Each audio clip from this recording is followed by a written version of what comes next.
டேய் அப்பா, டேய் டேய் புள்ளாட்டா, எந்திரா எந்திரா. டேய் பார்த்தா யாரு ஏமா? அம்மால பிளாஸ்டிக் கம்மன பர்றே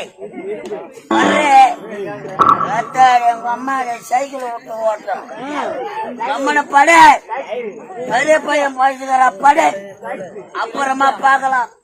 ஏய் காமெடி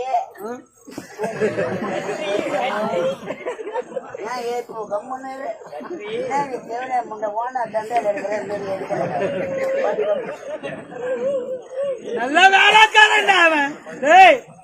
சரி, இவன் போகட்ட விடு. இதோ ஒருவர் அமர்ந்திருக்கின்றார், முழுகிக் கொண்டிருக்கின்றார். இவனை அழைத்து பார்க்கலாம். டே பையா, டே தம்பி, யாரோ எவன்டா ஒயின் ஷாப் மூடி எம்மாவது இன்னத்துக்கு வந்து சாராயம் வேணும், சரக்கு வேணும். எவனா இருந்தாலும் நாளைக்கு காலைல வாங்குறா. 12 ஆகணும் மகா.